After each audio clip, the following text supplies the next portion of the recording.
कक्षा 8वीं, विषय हिंदी, व्याकरण, पाठ 1, भाषा एवं व्याकरण। जिन उप विषयों पर ध्यान दिया जाएगा वह निम्न है: भाषा, विभिन्न भाषाएं, हिंदी भाषा का परिचय, हिंदी की विशेषताएं, राजभाषा के रूप में हिंदी, हिंदी की उपभाषाएं, भाषा के रूप, भाषा का मूल रूप, लिपि, भाषा और लिपि में अंतर, बोली, मानक भाषा, व्याकरण, व्याकरण के अंग, व्याकरण के भाग, व्याकरण की विशेषताएं, भाषा परिवार। आइए भाषा शब्द के बारे में पढ़ें। भाषा शब्द भाष धातु से लिया गया है, जिसका अर्थ है व्यक्त वाणी, अर्थात भाषा ध्वनि प्रतीकों की वह व्यवस्था है जिसके द्वारा मनुष्य परस्पर अपने विचारों का आदान प्रदान कर सकता है। अतः वर्णों से व्यक्त सार्थक वाणी ही भाषा है। जो कुछ भी हम बोलते हैं, यदि उसका कोई अर्थ निकलता है तो वह क्या है? भाषा है। विभिन्न भाषाएं। हमारे देश में विभिन्न भाषाएं बोली जाती है। हिंदी, अंग्रेजी, पंजाबी, चीनी, फ्रेंच, जर्मन, जापानी, अरबी, फारसी, उर्दू आदि विश्व की प्रमुख भाषाएं हैं। हिंदी भाषा का परिचय। संसार में बोली जाने वाली भाषाओं में चीनी एवं अंग्रेजी के बाद हिंदी का तीसरा स्थान है। भारोपीय परिवार की एक शाखा भारतीय आर्य भाषा परिवार है। हिंदी भारतीय आर्य परिवार की भाषा है। हिंदी का उद्गम संस्कृत भाषा से हुआ है। सभी आर्य भाषाओं की जननी है। संस्कृत से हिंदी का विकास क्रम इस प्रकार है: वैदिक संस्कृत, वैदिक संस्कृत के बाद आई लौकिक संस्कृत, लौकिक संस्कृत के बाद पाली प्राकृत, अपभ्रंश, शौरसेनी और मगधी अपभ्रंश एवं हिंदी। हिंदी की विशेषताएं। पहला, हिंदी एक सरल एवं साधारण भाषा है जिसे हर कोई आसानी से सीख सकता है, अतः इसे उदार हृदय भाषा भी कहा जाता है। इसे जैसे ही पढ़ा जाता है वैसे ही लिखा जाता है। तीसरी विशेषता, हिंदी के प्रचलित रूप को खड़ी बोली कहते हैं। बेटा, खड़ी बोली का विकास 19वीं शताब्दी में हुआ था। खड़ी बोली अति सरल होने के कारण शीघ्र ही जनसंपर्क की भाषा भी बन गई थी। स्वतंत्रता संग्राम को बुलंद करने में भी हिंदी ने अहम भूमिका निभाई है। हिंदी भारत की राष्ट्रभाषा है। हिंदी देवनागरी लिपि में लिखी जाती है। देवनागरी लिपि का विकास ब्राह्मी लिपि में हुआ है। यह बाई से दाई ओर की ओर लिखी जाती है। राजभाषा के रूप में हिंदी। राजभाषा के रूप में हिंदी अब हम पढ़ेंगे। राजभाषा दो शब्दों से बना है। राज जमा भाषा, जिसका अर्थ है कामकाज की भाषा। देश के प्रशासनिक और एवं राजकीय कार्यों में जिस भाषा में होते हैं वह राजभाषा कहलाती है। 14 सितंबर 1949 को भारत की संविधान सभा ने हिंदी को राजभाषा के रूप में मान्यता प्रदान की थी। भारतीय संविधान में 22 भाषाओं को मान्यता प्रदान की गई है। हिंदी की उपभाषाएं। अब हमें उपभाषा का अर्थ यहाँ पर समझना है। उपभाषा का अर्थ क्या है? भाषा का वह रूप जो एक विस्तृत क्षेत्र में बोला जाता है वह उपभाषा कहलाता है।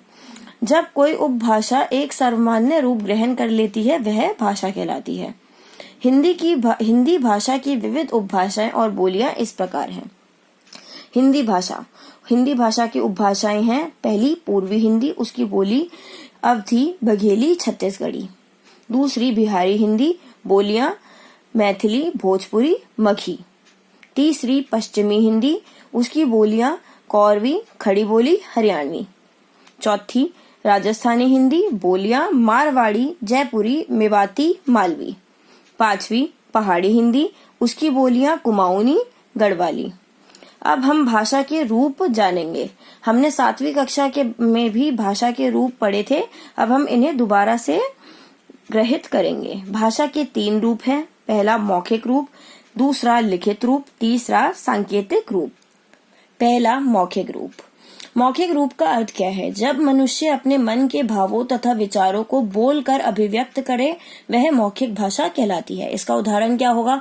किसी से भी बातचीत करना, वाद विवाद करना, भाषण आदि। लिखित रूप। लिखित रूप, जब मनुष्य अपने मन के भावों विचारों को लिखकर दूसरों तक पहुंचाता है वह लिखित रूप कहलाता है। इसका उदाहरण पत्र लिखना, लेख लिखना, पुस्तक, कहानी लेखन, समाचार पत्र आदि। सांकेतिक रूप, जब हम अपने मन के भावों को संकेतों के माध्यम से दूसरों के सामने अभिव्यक्त करें वह सांकेतिक रूप कहलाता है। उदाहरण गूंगा व्यक्ति, वह बोल नहीं सकता परंतु संकेतों के माध्यम से दूसरों को अपनी बात सरलता से समझा सकता है। ट्रैफिक पुलिस, ट्रैफिक पुलिस का सिपाही भी संकेतों के माध्यम से वाहनों को रुकने और जाने के लिए कहता है। भाषा का मुख्य रूप, भाषा का मुख्य रूप क्या है? वैसे तो 3 रूप है, मौखिक, लिखित, सांकेतिक, बट भाषा का सबसे मुख्य रूप है मौखिक रूप, क्योंकि सबसे पहले बच्चा मौखिक रूप ही सीखता है, उसके बाद वह लिखित रूप सीखता है। भाषा का मौखिक रूप ही भाषा का मूल रूप है, क्योंकि इसे सीखना नहीं पड़ता, जबकि भाषा के लिखित रूप को प्रयत्न पूर्वक सीखने का प्रयास किया जाता है। भाषा के लिखित रूप के द्वारा ही हम ज्ञान को आने वाली पीढ़ियों के लिए सुरक्षित रखते हैं। जैसे हम प्राचीन काल में भी विद्यार्थी किस प्रकार ज्ञान को अर्जन करते थे, गुरुकुल में वो किस प्रकार शिक्षा लेते थे, मौखिक रूप से ही। उनकी मुख्य रूप से मौखिक रूप में शिक्षा दी जाती थी, लिखित रूप का बहुत ही कम प्रयोग किया जाता था। मौखिक रूप का प्रयोग अनपढ़ भी आसानी से कर सकता है, पर लिखित रूप का प्रयोग केवल पढ़े लिखे ही इंसान कर सकते हैं। अब हम आइए लिपि के बारे में पढ़ें। लिपि, मौखिक भाषा को लिखित रूप प्रदान करने के लिए कुछ चिन्ह निश्चित किए गए हैं जिन्हें लिपि कहा जाता है।